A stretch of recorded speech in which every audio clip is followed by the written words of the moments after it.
সকল মার্কেট থেকে সবার নাম বলা সম্ভব না।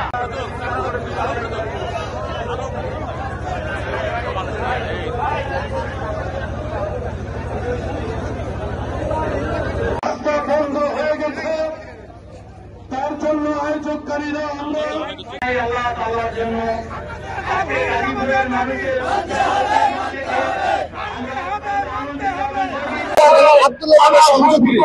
দীর্ঘদিন ধরে সংযোগ না থাকায় আমাদের প্রতিষ্ঠান এবং লোকজন চলাফেরা আসা দেওয়া খুবই সমস্যা হইতেছে।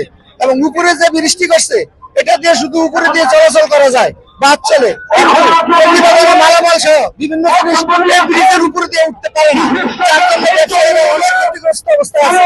তাই আমরা এখন এই সংযোগ বৃষ্টি পূর্ণাঙ্গ পাকা ব্রিজে পরিণত করার জন্য সরকারের কাছে এবং সংশ্লিষ্ট সকল প্রশাসনের কাছে আবেদন করতেছি।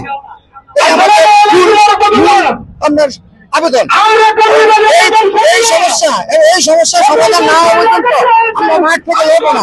যত ধরনের আন্দোলন এবং যত ধরনের প্রোগ্রাম থাকে এবং যত ধরনের কর্মসূচি থাকে আমরা সবকিছু পালন করার জন্য প্রস্তুত আছি। টঙ্গীবাসী, আব্দুল্লাহপুর এবং উত্তরা সাধারণ জনগণের পক্ষ থেকে আল্লাহ তাআলার জন্য গাজীপুরের মানুষের